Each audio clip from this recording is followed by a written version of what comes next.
నమస్కారం గురూజీ గారు. నమస్తే అమ్మా. హస్తా నక్షత్రం, కన్యా రాశి. అవునండి. ఎన్నో కూతురు మీరు నాన్నకి? ఒకతో కూతురండి. జ్యేష్ఠ పుత్రిక, మొదటి పుత్రిక. జన్మజాతకం చాలా బాగుంది తల్లి. ఏం చదువుకున్నారు మీరు? నాది డిగ్రీ అయిందండి. ప్రజెంట్ ఏం చేస్తున్నారు? హౌస్ వైఫ్ అండి. Home maker. Very good. ఏం తెలుసుకోవాలి తల్లి జాతకంలో? సంతానం కోసం తెలుసుకుందామని చేశానండి. మీ ప్రోగ్రామ్ రోజు చూస్తుంటానండి నేను. శుభం. ఎన్ని సంవత్సరాలు అయింది తల్లి పెళ్ళయి? 5 years అవుతుందండి. 5 years. డాక్టర్ని కన్సల్ట్ చేశారా? చేస్తున్నామండి. డాక్టర్స్ ఏం చెప్పారు? అంటే ప్రాబ్లం ఏం లేదు అని చెప్పారండి. Just PCOD problem. Oh, PCOD problem అనిందా? ఓకే. Thyroid normal? అవునండి.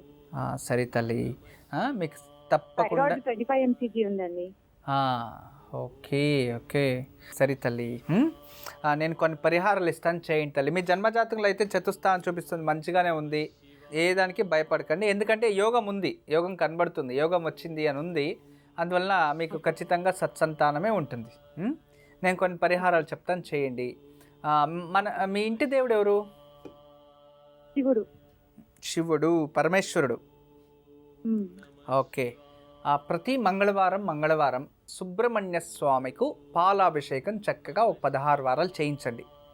అదే రోజు ఉదయాన్నే భార్యాభర్తలు ఇద్దరూ కలిసి నాగదేవతలకి పాలు పోసి ఒక కొబ్బరి నూనెతో దీపం వెలిగించి గరిక అలంకరణ పెట్టి గంధం పెట్టి 6 ప్రదక్షిణ చేయాలి. ఇలా 16 వారాలు చక్కగా మీరు చేసుకుంటూ ప్రతి బుధవారం కృష్ణ దేవాలయంలో ఒక నెయ్యి దీపం వెలిగించండి. శుక్రవారం గోమాతకి మీ చేతుల నుండి ఏదైనా తినబెట్టి 5 ప్రదక్షిణ చేయండి, చాలు. ఈ 16 వారాలు చేస్తే అమ్మ ఖచ్చితంగా మీకు త్వరలోనే సత్సంతానం ప్రాప్తిస్తుంది.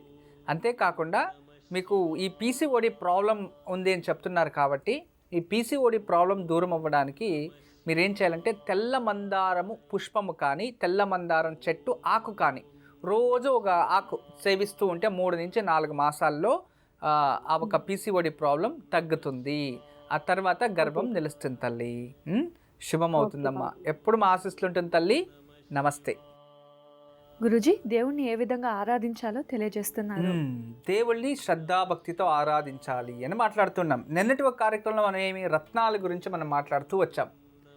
ఇక రత్నాలు, ఏ రత్నము ఏ ఉంగరంకి వేసుకోవాలి ఆ విచారము, రత్నాల్లో ధరించడం వల్ల ఏ అనారోగ్యం దూరం అవుతుంది ఒక వైజ్ఞానికం. అంటే మనం ఇంచోపు ఇన్ని రోజులు మనం ఏం చేసామంటే రత్నము అనేది ధరిస్తే మనపైన ఎలాంటి ప్రభావం చూపిస్తుంది అంటే దేవుళ్ళ కిరీటం పైన మన దేవుళ్ళకి అలంకరించడం వలన ఎలాంటి చెడు దృష్టి దేవుడి పైన పడకుండా విగ్రహం చక్కగా ఉంటుంది.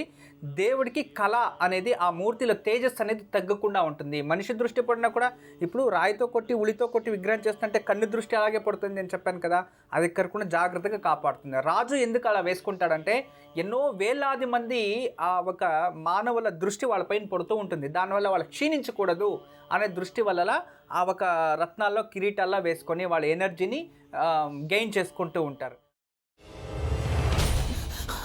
నువ్వు ఇంకేమన్నా చెప్పాలా? ఇంకేమన్నా అబద్ధం చెప్పాలనుకుంటే చెప్పేయి. నేను చూడాలనుకుంటున్నాను నన్ను మోసం చేయడానికి నువ్వు ఎంత నీచానికి దిగజారగలవు అని. ఎందుకు ఆలియా, ఎందుకు నువ్వు ఇలా చేసావు? నీకు తెలుసు కదా నానమ్మ తర్వాత నీ ఒక్కదానిని కదా నేను పూర్తిగా నమ్మేది. ఏమన్నావు నువ్వు? ఈ మధ్య అన్నిటినీ మర్చిపోతున్నావా? అది చాలు. వాటిలో ఉన్న శక్తి విషయాన్ని గ్రహించి మనకు వివరిస్తాయి.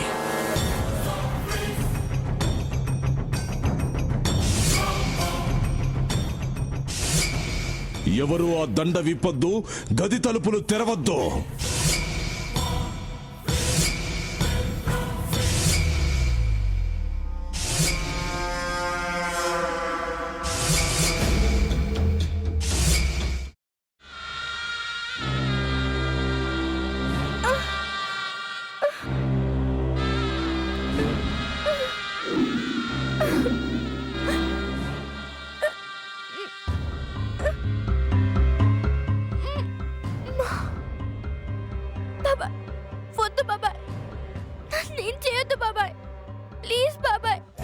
నీకు నిజం తెలిసినప్పుడే నా ఆలోచనలో నువ్వు చచ్చిపోయావు. అబ్బా ప్లీజ్ కొంచెం తినండి ప్లీజ్. భీమారావు గారు మీరా? ఇగో మీరా కాదు సక్కుబాయ్. అవును, మీ పనామే లేచిపోయిందని చెప్పి కంప్లైంట్ ఇచ్చినావు కదా. రేయ్, ఆయన కంప్లైంట్ ఇచ్చింది లేచిపోయిందని కాదు, కనిపించడం లేదు అని. అట్లానా? సరే మేడం. ఇడియట్. ఆ వంట మనిషి పేరేంటన్నారు? రత్తాలు మేడం. ఏం పెద్ద మంచి, నీ వంట మంచిని కూడా మేడం అని పిలుస్తావా? రేయ్ హాఫ్ బ్రెయిన్,